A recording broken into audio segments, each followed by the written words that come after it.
É, eu pedi para Marília fazer. Orar pela Dona Maria Isabel. Eu vou pedir para Marília fazer essa primeira oração. Deus, nós queremos agradecer ao Senhor por esta manhã de domingo, Amém. por termos a oportunidade de mesmo longe, distantes uns dos outros, nós podemos nos unir, ó Deus, em oração, em estudo da palavra, através, ó Deus, da tecnologia. Obrigada, Senhor.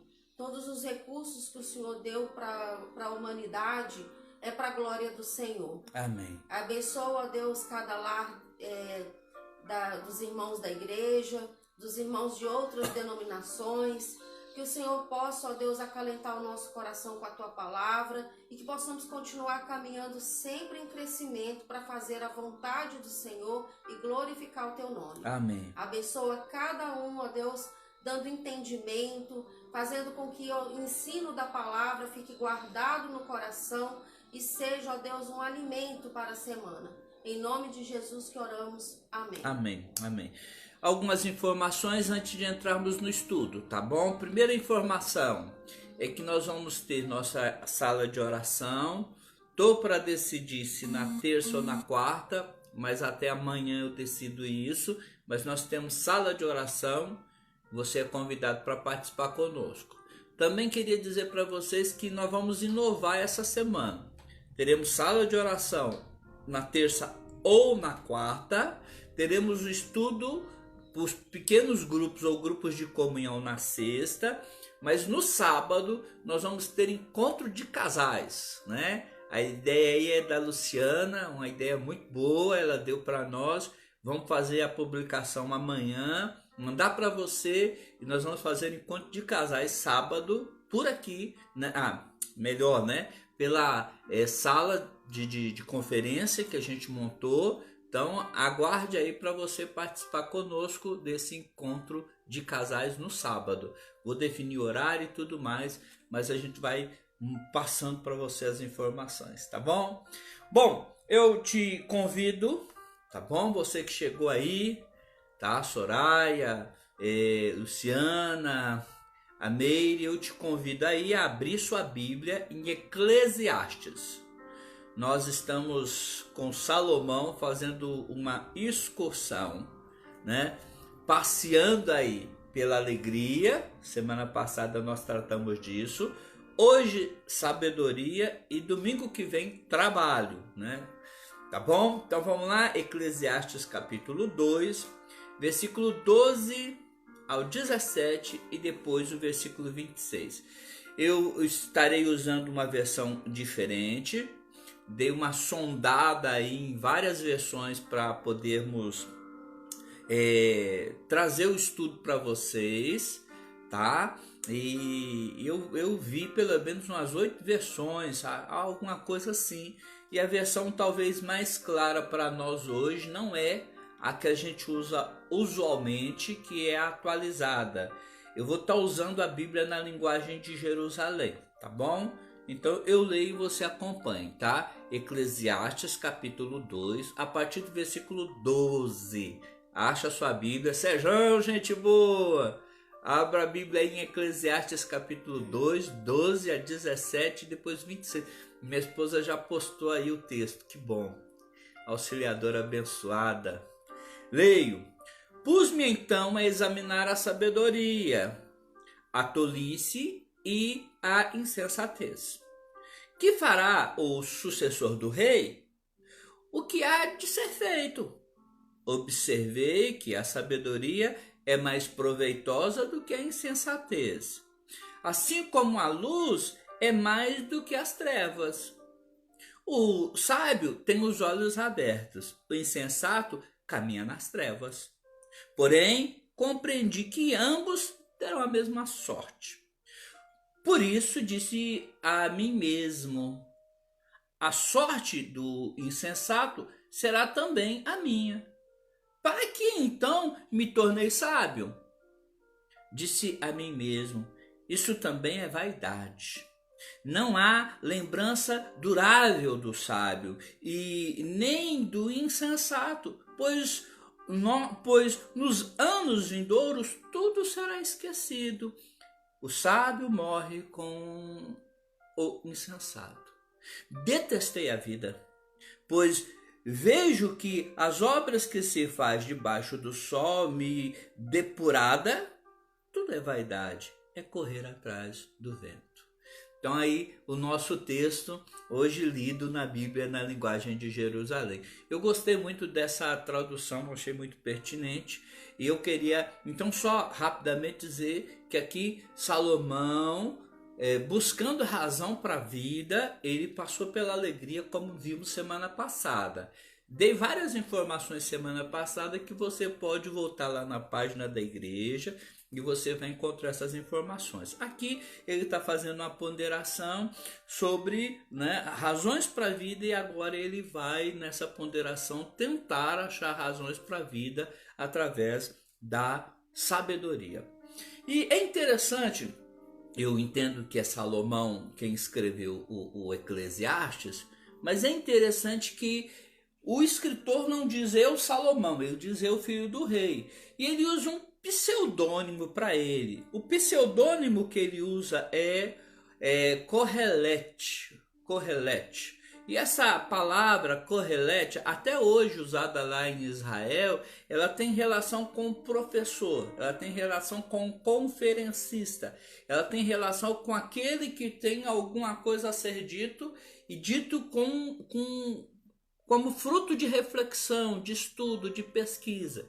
Então o Correlete aqui, na nossa Bíblia, está traduzido como pregador. Então o pseudônimo que Salomão usa para ele no livro de Eclesiastes é esse, o pregador, né? Aquele que tem alguma coisa a ensinar, aquele que junta as pessoas para um fórum, para uma aula, para um estudo, para ele dizer o que precisa ser dito.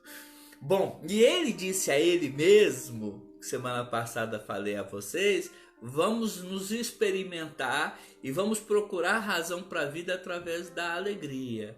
Aqui ele está dizendo, vamos agora examinar a razão da existência a partir da sabedoria. E esse pregador, ele vai falar sobre isso. E eu fiquei pensando nos pregadores que eu conheci. E quando eu penso em pregadores que eu conheci, eu estou pensando em pastores da minha adolescência, tá bom?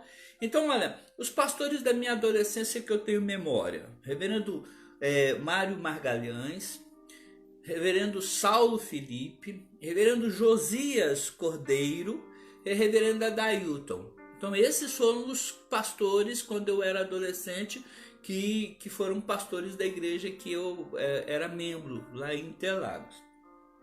E é interessante que eu não lembro nenhuma vez desses pastores indo ao púlpito, esses pregadores indo lá assumir a figura do orador do dia. Eu não lembro deles pregando com acidez. Eu não lembro deles pregando com mau humor. Eu não lembro deles pregando com desesperança. Presta atenção, eu não estou lembrado, nenhuma mensagem de que eu percebesse neles qualquer uma dessas características bem fortes. Já o Correlete, Salomão, o pregador aqui, ele faz a leitura da alegria, como nós vimos semana passada, e hoje da sabedoria, com muita crueza, com muita acidez, com muita falta de bom humor. E é interessante por que disso. Se você abrir sua Bíblia aí em Eclesiastes capítulo 1, no versículo 3, no versículo 5, no versículo 9 e no versículo 14, só no capítulo 1, você vai perceber ele dizendo sobre debaixo do sol, debaixo do sol, debaixo do sol e debaixo do sol. Essa expressão ele vai usar nesse livro 28 vezes. Ou seja, tudo que ele vai falar de uma forma bem materialista. Ele vai resumir a existência a isso aqui, a matéria, ao dia a dia, ao que acontece debaixo do sol. Então, quando ele trata da vida nessa perspectiva, quando tratamos dessa vida nessa perspectiva, é bem capaz de toda a nossa expectativa, de toda a nossa fala ser marcada por amargura, ser marcada por desesperança, ser marcada por crueza, por frieza. Então, agora caminhando, vamos pensar aqui como Salomão, vê a sabedoria debaixo do sol. Como ele avalia a sabedoria debaixo do sol. Vamos fazer aí então nossa caminhada, nossa excursão com Salomão. E primeiro eu queria dizer que ele vê a sabedoria debaixo do sol num aspecto crítico barra avaliativo, tá bom? Então vamos ver como é que ele vê a sabedoria debaixo do sol numa perspectiva crítica de estudo. Primeiro, capítulo 1, versículo 17, ele diz que a sabedoria é fruto de esforço. Diz lá o texto: e apliquei-me o meu coração a conhecer a sabedoria. Então ele está dizendo, olha, eu quero sabedoria. E como é que eu consegui adquirir a sabedoria? Eu adquiri a sabedoria aplicando meu coração à sabedoria. O que ele está dizendo? Que a sabedoria, de forma bem crítica, ela é fruto de esforço. Ela é fruto de pesquisa, ela é fruto de investigação, ela é fruto de leitura, ela é fruto de dedicação. E é interessante que, vou exemplificar, uma pessoa extremamente sábia no Velho Testamento foi Moisés. E Atos, capítulo de número 7, versículo 22, vai dizer para nós que Moisés ele foi versado em toda a ciência do Egito. Aí você me diria, pastor, mas não adiantou muito, porque quando ele achou que ele era alguém, Deus o tirou do Egito e o lançou no deserto. É verdade. Mas quando Moisés vai desenvolver o ministério dele durante o período de 40 anos no deserto, você descobre que Moisés era bom em escrever, ele era versado em línguas, ele dominava profundamente a capacidade de escrever ao ponto de ter escrito 5 livros. Você descobre que Moisés tinha noção de lei. Você descobre que Moisés tinha noção de arquitetura. Você descobre que Moisés, de alguma forma, tinha conceitos sanitários. Você descobre que Moisés, de alguma forma, tinha compreensão de estratégia de guerra. Então, todo aquele período que ele esteve ali no Egito, Deus não o descartou, pelo contrário, foi ferramenta para esse homem se tornar excelente em tudo que ele fez no período do deserto. Então, a primeira questão aqui que é importante é que debaixo do sol, Salomão diz, a sabedoria ela é fruto de trabalho, ela é fruto de esforço, ela é fruto de labor, pesquisa. Então, primeiro, olhar crítico diz que ela é fruto de justamente esforço. Segundo, um olhar bem crítico, ele diz assim, a sabedoria é resultado de observação. Capítulo 1, versículo 13, ele diz assim: e apliquei o meu coração a esquadrinhar e a informar-me com a sabedoria. Então, tem esforço e tem observação. Ele não é só quem debruça para aprender, né? Ele também é quem tem o radar ligado, ele está atento, ele está observando. É importante aprendermos que a sabedoria ela requer observação, a gente olhar, a gente aferir, a gente estar atento. Nós temos que estar atentos. Então é dentro dessa perspectiva crítica que ele está dizendo, sabedoria é fruto de esforço, sabedoria é fruto de observação. Jesus, quando ensina aos seus discípulos sobre ansiedade, você lembra o que ele disse para os seus discípulos? Lembra? Observai. Então Jesus ele entende que observando os lírios do campo, observando as aves dos céus. Depois, em outra ocasião, Marcos capítulo 12, ele está no templo observando o lançamento das ofertas. Então é importante entendermos que sabedoria, ela é fruto de observação, ela é fruto de estudo, de pesquisa, ela é fruto de esforço, ela é fruto de observação. Nem todo mundo que se dá o esforço consegue adquiri-la. Então ele está dizendo, olha, criticamente, sabedoria é fruto de esforço. Criticamente, sabedoria é fruto de observação. Comece a observar. Isso é tão interessante que a ideia de ser discípulo nos dias de Jesus é ter alguém que o acompanhasse o observando. Dormisse onde ele dormia, passasse a noite onde ele passava, andasse onde ele andava, andasse tão próximo dele que no final do dia ele estivesse completamente coberto com a poeira do Mestre Jesus, né? É a ideia do Talmidim, a ideia do discípulo que segue próximo para aprender. Então, é por isso que, me desculpe, é por isso que Paulo, ele diz para Timóteo tá lembrando do que ele aprendeu com a avó, com a mãe, a Eunice e a Lloyd, e aprendeu com ele, observando. Então, sabedoria é fruto de observação. E por fim, de forma crítica, né, de forma analítica, ele está dizendo, a sabedoria é dádiva de Deus. Olha que interessante, sabedoria é dádiva de Deus. Às vezes você tem uma pessoa que se esforça, você tem uma pessoa que observa e não conseguiu adquirir a sabedoria. E ele diz, por quê? Porque a sabedoria é dádiva de Deus. Capítulo 1, versículo 26. Tá bom? Abra lá Eclesiastes capítulo 1, versículo 26 e você vai ler comigo aí. Porque ao homem que é bom, diante dele, diante de Deus, Deus dá sabedoria, conhecimento e alegria. Então, é um presente de Deus. Eu acho muito interessante porque às vezes você vai nesses grotões do Brasil afora, igual eu morei em Goiás, morei em Minas, e você vai e encontra pessoas que não tiveram acesso à leitura, não tiveram acesso...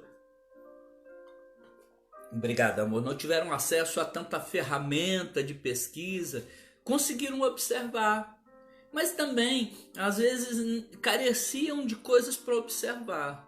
Mas eles sabem lidar com a vida, eles sabem resolver problemas. Aí você fala, que homem sábio, isso é um presente de Deus. Então, de forma crítica, ainda, né, só avaliativa, ele diz assim, sabedoria é fruto de esforço, sabedoria é fruto de, né, esforço / pesquisa, estudo, leitura, sabedoria é fruto de observação, tá antenado, tá ligado, e sabedoria é presente de Deus, tá? Agora, Salomão, ainda fazendo essa caminhada pela sabedoria para buscar razão para a vida, ele agora vai olhar para a sabedoria numa outra perspectiva. Ele vai olhar para a sabedoria de uma perspectiva positiva. Crítica, agora positiva. E na perspectiva positiva, ele vai dizer, capítulo 2, versículo 13, ele vai dizer assim para nós: então vi que a sabedoria é mais excelente do que estontícia. Quanto à luz, é mais excelente do que as trevas. E é interessante você ver isso, e parece que Salomão está falando uma obviedade. É lógico, né? O Salomão não precisava muito estudar tanto, nem de pesquisar tanto para chegar a essa conclusão. Mas eu te dizer o seguinte, quando você pega toda aquela visão crítica, que sabedoria passa pelo esforço, passa pela observação, você vai ver que tem muita gente que é relaxado tanto em uma quanto em outra. Já reparou que tem gente que não estuda para fazer prova, e aí chega no dia da prova, começa a orar, querendo dar sabedoria que é fruto da dádiva de Deus? Na verdade, ele não foi sábio, né? A bem da verdade. Faltou-lhe discernimento, faltou-lhe a inteligência, né? Para saber que precisa de se estudar, precisa de se esforçar. Então, às vezes, você fica pensando assim que a sabedoria, de fato, ela é boa. Mas qual é o seu labor para alcançá-la, para atingi-la, além de orar? E tem muita gente que está orando como válvula de escape, porque não trabalhou, não observou, não digeriu, não refletiu, foi preguiçosa. não acompanhou e agora está clamando misericórdia de Deus. Então, eu vou te dizer o que Salomão diz aqui de forma positiva. Olha, a sabedoria é melhor do que a estontice. Se prepara, se entrega, olha, se doe, olha, gaste tempo, invista tempo, porque você vai ter uma ferramenta muito importante para a vida. Sabedoria é uma ferramenta muito importante para a vida. Tá entendendo? Então, não é uma obviedade. Pode parecer, e de fato o seria, sendo que muitas vezes as pessoas, por causa da preguiça, não observam, não se esforçam, e quando vão buscar de Deus, já vão buscar como ato de desespero. Mas a sabedoria, ela é muito mais relevante, ela é muito mais útil do que a estontícia. Então fica esperto e caminhe pelo caminho crítico para adquirir sabedoria. Mas ainda de forma positiva, Salomão está dizendo para nós que a sabedoria é mais lucrativa. A sabedoria é mais lucrativa. Capítulo 7, versículo 11 diz assim: boa é a sabedoria, havendo herança e de proveito para os que veem o sol. E aí ele diz, no que a sabedoria traz lucro? Vou rolar para você, é bastante coisa, vou só pontuar, tá bom? Capítulo 7, versículo 11, ele diz que ela protege. E ela protege, e é interessante, né? Como a sabedoria protege. Capítulo 7, versículo 19, ele diz assim que a sabedoria é uma fortaleza. Capítulo 8, versículo 1, ele vai dizer para nós que ela ajuda-nos na interpretação das coisas. Capítulo de número 8, ainda no versículo 1, diz que a sabedoria dá beleza ao rosto. Capítulo 8, versículo 16 e 17 diz pra gente que a sabedoria dá discernimento das obras de Deus. Capítulo 9, versículo 10 diz que ela resolve dificuldades.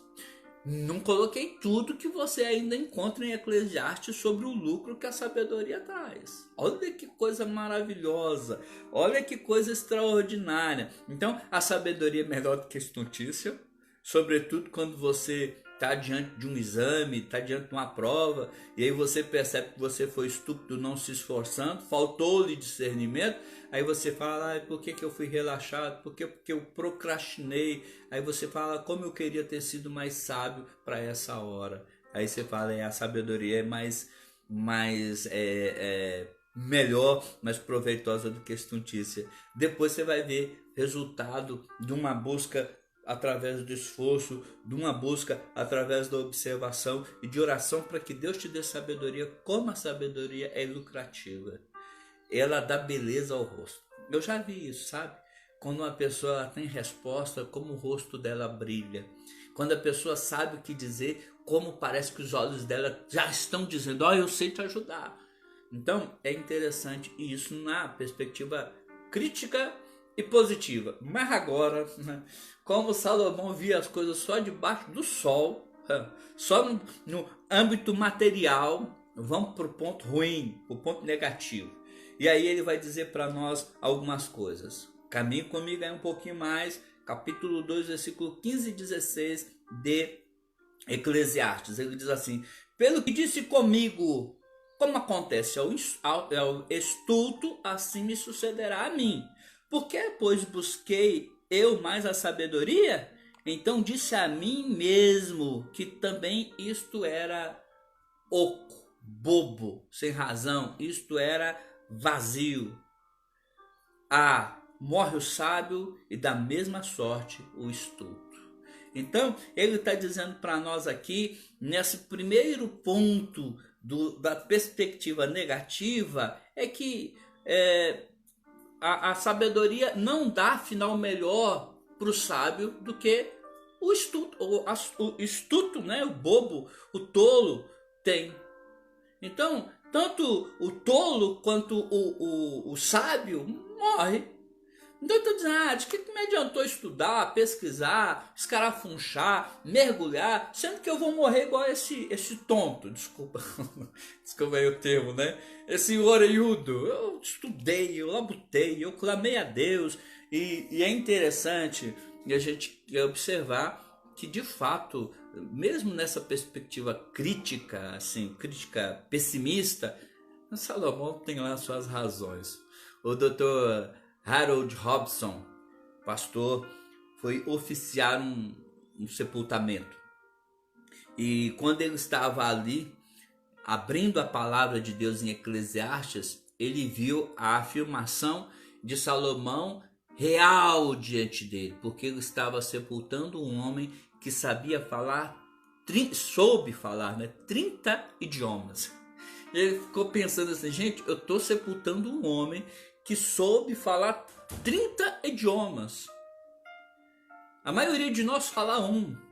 Os camaradas mais inteligentes falam 2. Esse que sabia falar 30 morreu. Esse é o drama de Salomão. Salomão fala, por que tanto esforço para ser inteligente, sendo que eu vou morrer igual o estúpido ali vai morrer? O cabeçudo vai morrer e eu também vou morrer. Todo mundo morre. E ele está agoniado, porque a perspectiva dele é que não vale, não serve, não teve proveito se o final é igual. Não tem razão se o final é igual. E ele me faz lembrar um outro episódio e que narra Alexandre o Grande. Alexandre o Grande tinha um filósofo e amigo que acompanhava-o, que era Diógenes. E certa feita Diógenes olhava para o horizonte, que dava um campo aberto e tinha um monturo de ossos humanos. E ele parou ali olhando, e Alexandre perguntou para Diógenes o que ele tanto observava.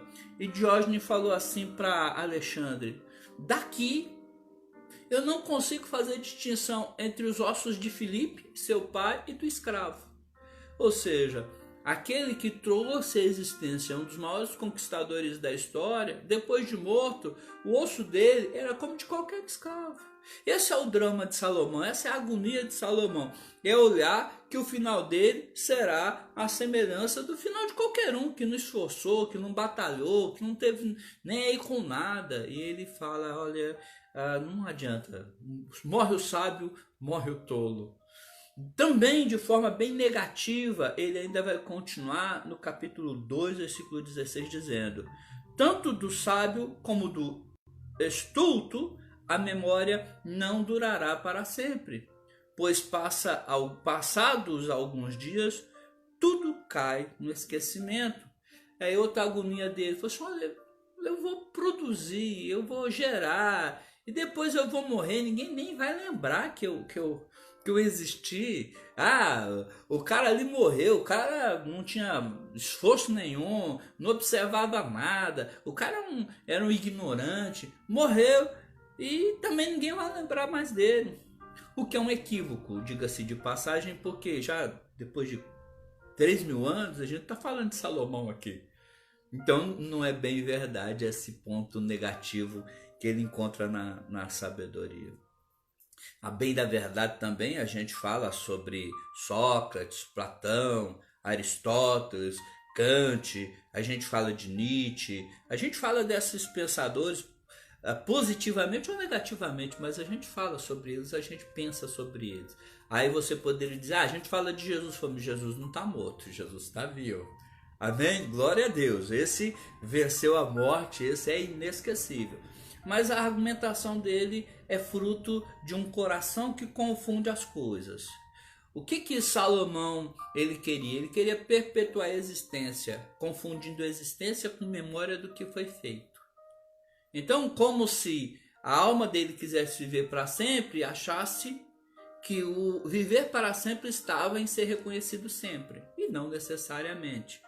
Woody Allen, um cineasta norte-americano, com seu humor ácido, ele diz assim: não quero alcançar a imortalidade por meio do meu trabalho, quero alcançá-la não morrendo. Então, na verdade, Salomão não queria morrer, mas não sabia, né? O drama dele era com morrer e morrer achando que ia morrer igual a qualquer um outro. Então, são pontos negativos que ele percebe sobre a sabedoria. E aí você ainda consegue perceber algumas outras falas de Salomão devido a uma sabedoria que não é transcendente, sabe? Que morre aqui. ele diz, por exemplo, dessa sabedoria que não é transcendente, que ela traz enfado e tristeza. Capítulo 1, versículo 18 diz assim: na muita sabedoria há muito enfado, e quem aumenta a ciência aumenta a tristeza. Então ele está dizendo para nós aqui que a sabedoria gera no ser que sabe, naquele que adquiriu, gera primeiro enfado. Enfado é tédio, enfado é cansaço, enfado é, não, mas eu não estou aguentando mais de saber essas coisas, eu estou enjoado de saber dessas coisas, eu estou agoniado. A gente liga a TV, a gente sente enfado, com todo o respeito, amor e intercessão que a gente tem que ter pelos que sofrem, mas eu acho que você tem essa mesma sensação que eu, a mesma notícia. Eu não estou dizendo nem que nós estamos certos, eu estou só testificando que na muita ciência, na muita informação, na muita repetição de informação, a gente fala, não, desliga isso aí, não aguento mais esse negócio, enfado e tristeza. Porque às vezes a gente sabe algumas coisas que a gente não gostaria de saber. E quando a gente sabe, agonia a gente. Vou dar um exemplo bobo para você. Você convive bem com alguém. E aí alguém chega e fala para você: você sabia que aquele fulano não gosta de você? Os fofoqueiros, né, de plantão. Você sabia que aquele fulano não gosta de você? Aí você que convivia tão bem com o fulano, depois que tem essa ciência, depois que tem essa informação, você já começa a olhar com a cara virada para o outro. Gera tristeza. Marília, ela fala de uma professora dela que dizia assim, que o bom é ser leso, que não tem preocupação. Ela com certeza falava brincando. Mas às vezes eu fico reparando algumas pessoas que quanto mais se aprofundam no conhecimento, mais agoniados, mais entristecidos, mais deprimidos ficam. E é essa a constatação de Salomão. A tristeza e o enfado fazem parte da vida daqueles filósofos. Alguém já disse que não existe filósofo feliz. Então, assim, de repente é por aí a fala de Salomão. Ainda negativamente, ele está dizendo que na muita sabedoria há muito enfado. E quem aumenta a ciência, aumenta a tristeza. Então, deixa eu caminhar ainda na perspectiva negativa, para você ver como é que uma pessoa que é materialista e que acha que o mundo se resume a estar aqui, como até uma coisa que é boa, como nós vimos de início, pode se tornar ruim, pode se tornar horrível. E ele diz que, né, a sabedoria num mundo que não transcende é uma busca infinita. Capítulo 7, versículo 23 ao 25, ele diz assim: disse, tornar-me-ei sábio, mas a sabedoria estava longe de mim.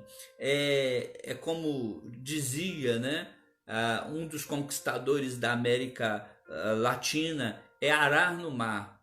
Você passa o arado ali e de repente está na mesma forma, do mesmo jeito. É arar no mar, não funciona. E aí é interessante que quando você se entrega ao desejo de ser sábio, é muita coisa para estudar, é muita coisa para pesquisar, é muita coisa para se enveredar. Eu, na medida que vou estudando, eu tenho uma sensação muito ruim.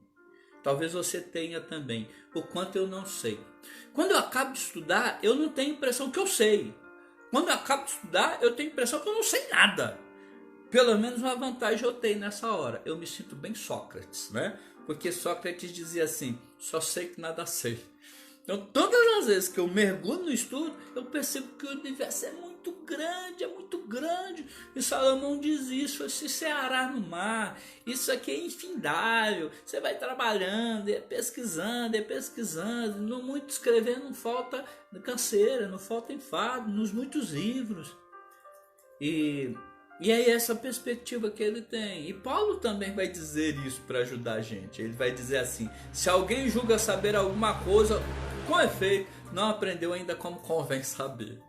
Ou seja, é muita coisa para se pesquisar, para se estudar. Então, a gente percebe que no muito saber não falta enfado e tristeza. A gente percebe que a sabedoria é uma busca infinita. E a gente percebe, para a gente concluir, esse olhar bem crítico, bem pesado, bem salomônico, bem do Correlê sobre a sabedoria, que o melhor da sabedoria é bobagem. ele diz assim: pelo que aborreci a vida, pois me foi penosa a obra que se faz debaixo do sol. Sim, tudo é vaidade, é correr atrás do vento. Essa é a percepção que ele tem no final das contas. Olha, eu estou me enveredando aqui pelo caminho da sabedoria para dar razão à existência. Olha, é bobagem, é correr atrás do vento. Se você vê o meu querido reverendo Milton, que está aí comigo, né? Correndo atrás do vento, alguém vai falar assim: pastor Milton ficou doido. Como assim ficou doido? Ele é muito mais inteligente que nós tudo junto. Ele estava correndo atrás do vento. E Salomão está dizendo que a sabedoria, na conclusão dele, era correr atrás do vento. Não tinha valor nenhum. Não tinha valor nenhum. Ah, estou correndo atrás do vento, estou correndo atrás de nada. E por que disso? Simples. Porque toda a construção dele de sabedoria, por mais virtuosa que seja, por mais bonita, por mais pontos positivos que a gente possa pontuar, asseverar aqui, era uma sabedoria materialista, dissolvida de qualquer vida além dessa. Paulo diz aos Coríntios, capítulo 15, versículo 19: se a nossa esperança em Cristo se limita apenas a esta vida, somos os mais infelizes de todos os homens. Tira a frase em Cristo e diz assim: se a nossa esperança se limita apenas a essa vida, somos os mais infelizes de todos os homens. Salomão, ele estava vivendo uma vida sem expectativa de transcendência, de uma vida após a outra. Salomão não tinha essa estrutura teológica na sua época. Isso vai desenvolver depois. Para o mundo de Salomão, a vida era estar aqui mesmo. Entretanto, com o caminhar, foi se desenvolvendo uma vida onde o Senhor recompensaria a nós que o servimos, a nós que o buscamos. E isso é o ponto da conclusão já. Entenda então que todo o arranjo, toda a pesquisa, todo o conhecimento que ele poderia alcançar sem uma perspectiva, sem uma fé, sem uma percepção de que Deus torna galardoador daquele que o busca, é vazio. E aí cabe uma história. Rapaz, um senhor, um doutor em todas as ciências, ele entrou no barco e aí encontrou no barco o remeiro. O remeiro olhava para tudo quanto é canto, assim, daquele lago enorme que tinha à frente dele, extasiado. Achava tudo lindo e ele percebeu o olhar encantado daquele remador. E aí falou assim: esse menino é muito contente, né? Deixa eu fazer umas perguntas aqui para ele, para tirar tanto brilho do olho dele. E ele perguntou assim para esse remeiro: o senhor sabe sobre a existência, sobre as coisas da vida? Aí o remeiro falou assim para ele: eu sei remar, eu sei orar e eu sei nadar. É isso. Não precisa nem de ser nessa ordem. É remar, nadar e orar. Nadar, orar, remar. É isso que eu sei. Aí o cientista muito sagaz perguntou assim para ele: não, mas vem cá, o senhor não sabe de botânica? Aí o remeiro olhou para ele com aquela cara de ignorante que às vezes a gente faz diante de algumas perguntas, né? Cara de paisagem, né? Como alguns aqui de São Paulo gostam de dizer. Ele falou assim: botânica, não faço nem ideia do que é isso. O senhor perdeu parte da vida do senhor. E o remeiro lá, na ignorância dele, remando o barcozinho, mas extasiado, alegre com a vida. E aí ele perguntou assim pro remeiro: o senhor sabe o que é física? Aí o remeiro falou: sei não, meu senhor. E aí o doutor arrematou dizendo o que era física, dando todas as explicações, e diz assim: o senhor perdeu parte da sua vida. Ele foi remando lá na ignorância dele, mas alegre. E o cientista falou assim para ele, o doutor falou para ele: por acaso o senhor sabe qual o peso da massa? O que é isso, o peso da massa? Massa de pão não. Aí o cientista definiu e falou o peso da massa e olhou para ele e falou: o senhor perdeu parte da sua vida. E na humilhação, e no remar, e na caminhada, no navegar, o remeiro distraiu e bateu numa pedra. Quando ele bateu numa pedra, o barquinho começou a afundar. O remeiro nadou, e quando ele estava chegando na margem, ele deu uma boiada e virou para trás, e o barco ainda não tinha afundado. Ele falou assim: o senhor sabe orar? Não. O senhor sabe nadar? Não. Então o senhor perdeu toda a vida do senhor. Então assim, às vezes a gente sabe tanta coisa que não serve para nada. Não estou desmerecendo em hipótese alguma, mas eu estou dizendo que qualquer vida que se limite apenas a essa vida não é vida.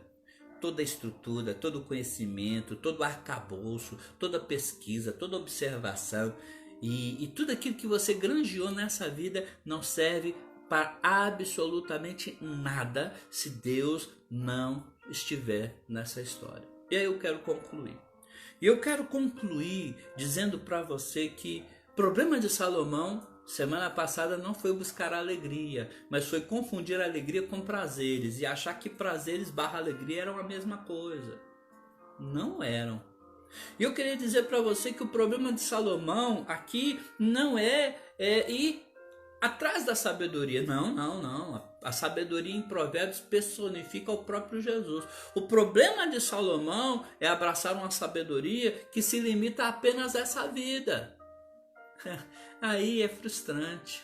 Todo conhecimento é enfadonho, é cansativo, todo conhecimento é humilhante, todo conhecimento não te faz ter um destino melhor do que o de ninguém. Mas olha que texto maravilhoso, caminhando para a conclusão aqui, que é o texto de Colossenses capítulo de número 3, versículo 1 ao 4. Eu leio, por favor, preste atenção.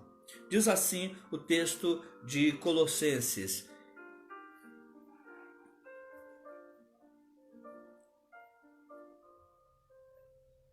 estou aqui achando o texto, está aqui.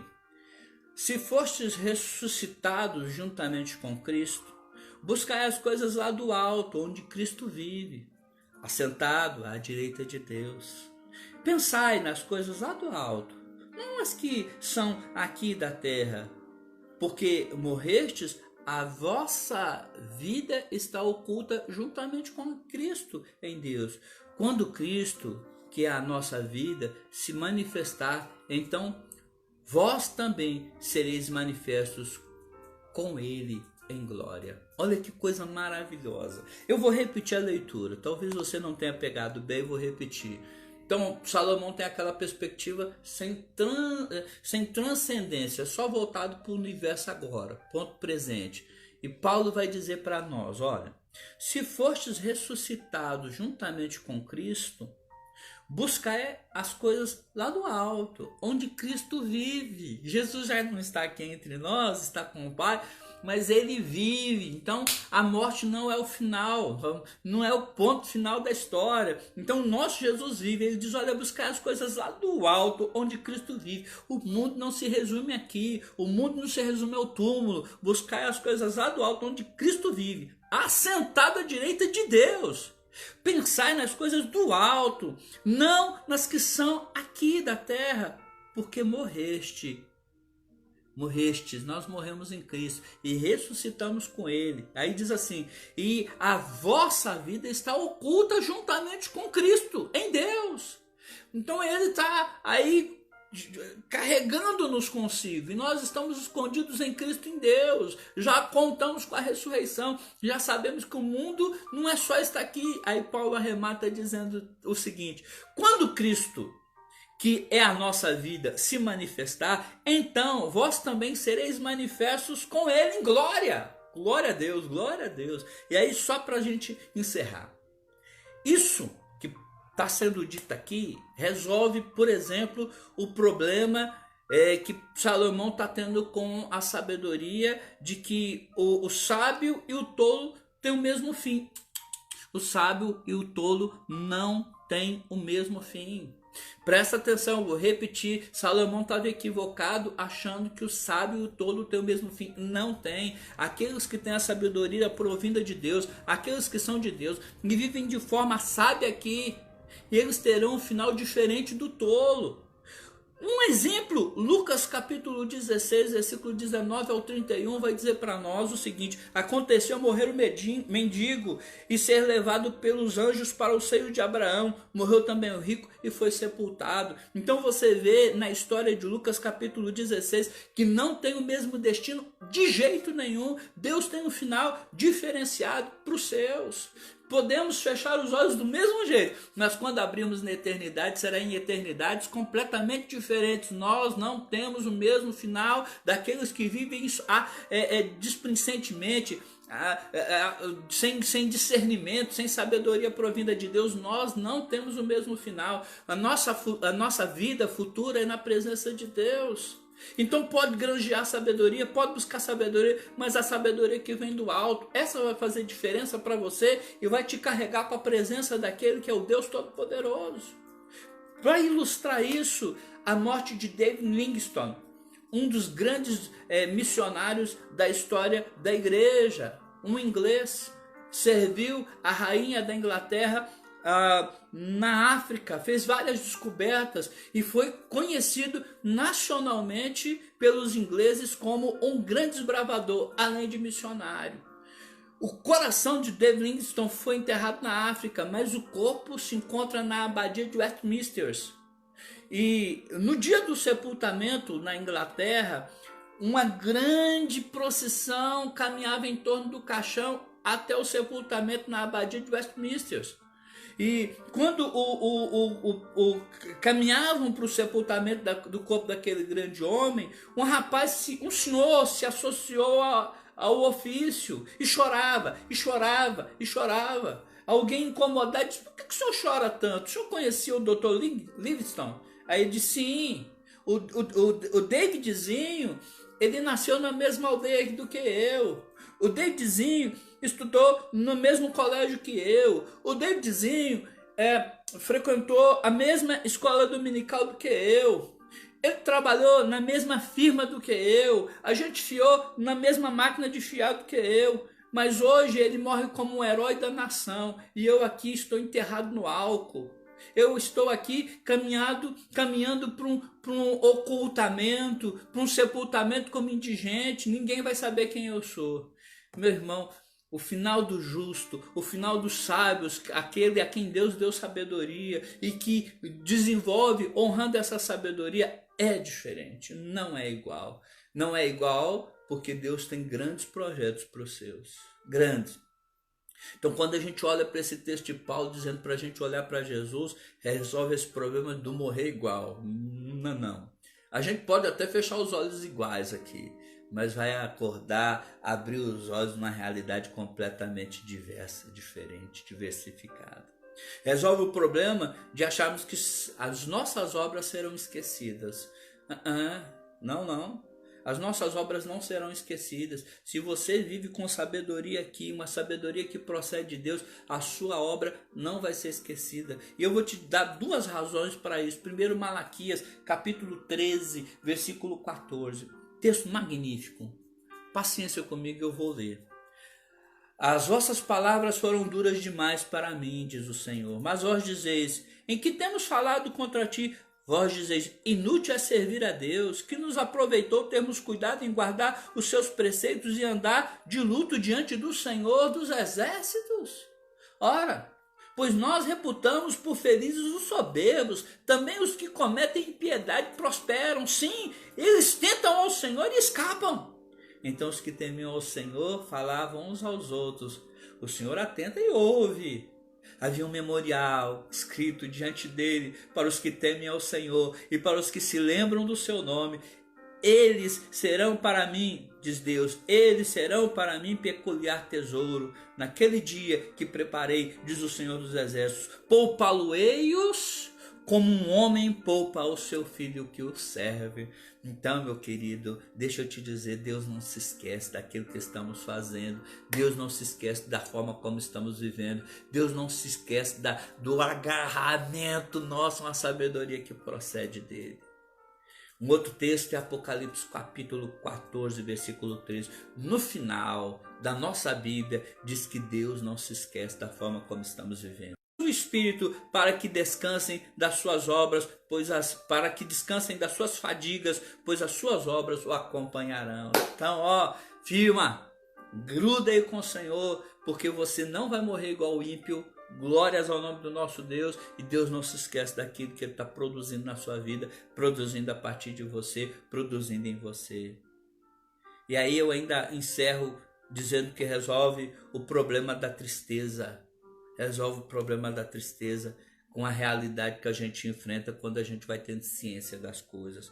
Porque nós que somos cristãos, a gente começa a perceber que a sabedoria, de fato, ela é laboriosa. Ela não é instantânea. E ainda que Deus dando, Deus dá para a gente desenvolvê-la. E aí a gente fala, mas dá trabalho, hein, pastor? Estudar, pesquisar, observar, dá trabalho. Orar antes de tomar decisões. É assim mesmo, é o caminho da sabedoria. Ah, pastor, e outra coisa, dá tristeza, né, pastor? A gente começa a ver as coisas numa perspectiva muito doída.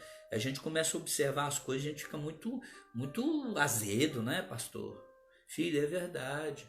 Mas lembra do que Paulo falou para nós lá na segunda carta dele aos Coríntios, capítulo 11 e 14. Ele diz assim, porque nós que vivemos somos sempre entregues à morte por causa de Jesus, para que também a vida de Jesus se manifeste na nossa carne. Sabendo que aquele que ressuscitou o Senhor Jesus também nos ressuscitará com Jesus e nos apresentará convosco. E aí ele diz, nesse mesmo contexto, que todo o nosso sofrimento é ínfimo diante da glória que nos está proposta. Então a gente vai vivendo aqui, não como Alice no País das Maravilhas, vendo que a vida é difícil, vendo que a vida é complicada, mas isso tudo é passageiro. A nossa luta aqui é incomparavelmente inferior àquilo que o Senhor tem proposto para nós na eternidade. Eu queria caminhar então já para as considerações finais, dizendo, abraça a sabedoria. Abraça a sabedoria de fato, olhada de forma bem analítica por parte de Salomão. Ela é fruto de esforço, ela é fruto de observação e ela é um presente de Deus. E não deixe que ela seja algo útil só para a caminhada nessa existência, não. Porque na verdade ela é só uma preparação para vivermos eternamente com Deus. Onde, diz Paulo aos Coríntios, que ela já não vai mais precisar. A ciência cessa no céu, porque no céu tudo é pleno. A gente precisa de mais investigações, porque tudo nos será evidente. Então vamos trabalhar, vamos arregaçar as mangas e buscar do Senhor sabedoria, porque ela faz com que a vida seja mais racional, mais leve, mais suave. Mas essa que nos leva para a transcendência, não aquela que acha que tudo acaba aqui. Que Deus te abençoe, que Deus me abençoe, que Deus abençoe a todos nós no dia de hoje. E que possamos trilhar a sabedoria divina, não a terrena. A sabedoria que é presente de Deus. E nos firmemos na fala de Tiago. Que se alguém tem necessidade de sabedoria, peça a Deus. Que a todos dá liberalmente e nada lhe impropera. Amém? Amém. Pedidos de oração? Sim. Vamos lá, vamos aos pedidos de oração. Eu vou estar orando agora no final e depois no finalzinho ainda passando para vocês algumas informações, relembrando o que a gente vai fazer essa semana. E também desafiando a algumas coisas. A Lúcia Maria pede oração pelo seu sobrinho Inácio. O Geraldo pede oração para Maria Isabel, mãe do Edilson. E a Rose pede oração por ela. Ela está com crise de bronquite constante. Tem sentido muita falta de ar e pede oração. Então vamos orar pela Rose, vamos orar pelo Inácio e pela Dona Maria Isabel. Maria Isabel, vamos orar então. Senhor, muito obrigado por causa da oportunidade, que o Senhor me deu aqui de ler a Bíblia, estudar a Bíblia com o teu povo. Obrigado porque o teu povo agora tirou um tempo para cultivar o conhecimento bíblico. Ó Deus, completa aquilo que eu não dei conta de falar, que com certeza é bastante coisa, muita coisa, mas que no pouco que o Senhor me permitiu falar, a tua palavra venha de encontro à necessidade de cada um, venha poderosamente gerando transformação na vida de todos esses que ouviram e que ouvirão depois na internet, em nome de Jesus. Agora, em nome de Jesus, eu também coloco diante do teu altar a vida do Inácio. Rogo ao Senhor que o Senhor tenha misericórdia dessa vida, que o Senhor tenha graça direcionada a essa vida. Rogo ao Senhor, a Deus, pela vida da dona Maria, Deus. Maria Isabel. E peço ao Senhor que o Senhor tome conta dela, que o Senhor abençoe. Eu creio que é um problema de saúde que ela está enfrentando, dona Maria Isabel. Que o Senhor visite, ó Deus, com graça essa vida. Peço ao Senhor pela vida da Rosa e que o Senhor possa estar aí restaurando a saúde dela, permitindo que ela respire melhor, repreendendo essa enfermidade que ela está tendo. É o desejo do nosso coração, que o Senhor intervenha com cura, com restauração. E nós sujeitamos a nossa vontade e a tua, mas sabendo que o Senhor é poderoso para curar, para restaurar, para libertar. O Senhor não mudou, não vai mudar, e o Senhor é poderoso para fazer os milagres que bem o Senhor entender. E nós descansamos nisso. E descansamos na tua vontade, sabendo que quando passamos por luta, por dificuldade, o Senhor também ajuda-nos afofando o leito, e o Senhor também nos ajuda nos dando maturidade. Então, em Cristo Jesus, trabalhe nessas vidas, trabalhe conosco, trabalhe no dia de hoje. E dê a nós um dia na tua presença e abençoado por ti. Em nome do nosso Salvador Jesus. Amém. Amém? Bom, só para a gente fechar aqui, domingo que vem a gente fecha Eclesiastes 2. Primeiro, discussão pela alegria. Segundo, discussão pela sabedoria. E semana que vem, discussão sobre trabalho. Vamos ver o que é que Salomão pensa sobre trabalho. Alguém já disse, eu queria encontrar quem inventou o trabalho. Então, vamos descobrir quem inventou o trabalho, vamos entender a importância do trabalho, a perspectiva debaixo do sol, que nunca é boa, né? O mundo vai além disso. Se a nossa esperança se limita apenas a essa vida, nós cristãos, e até quem não é cristão, somos os mais infelizes de todos os seres. Então, firma aí, crendo que a vida é muito mais do que tudo isso que a gente vê. Tá? Semana que vem em excursão pelo trabalho. Queria dizer para você que hoje, logo mais à noite, às 19 horas, nós temos culto, louvor e adoração a Deus. Participe conosco, participe. Você que pode, eu vi que o Terrão deu uma passadinha aqui, mas o Terrão provavelmente tem culto, e assim como o Terrão, outros tantos queridos, mas quem não tem, com a gente, firme aqui, tá bom? Quem participou com a gente foi o Sandro Correia, que foi com a gente numa viagem missionária para o Sul. Então, o Sandro Correia participou com a gente. Legal, Sandro, obrigado. O Jarbas participou com a gente. E pode ser que a gente esqueça de falar alguém, agradece geral. Então, estamos agradecendo geralzão, tá? Eu queria dizer que a Valéria, do começo ao fim, é isso aí, minha sobrinha abençoada. Queria dizer para vocês, então, que logo mais tem culto. Dizer também para vocês que na terça ou na quarta teremos nossa sala de oração. Você é convidado. Semana passada nós tivemos 25 irmãos presentes na sala de oração. Espero conseguir chegar a 100 ainda.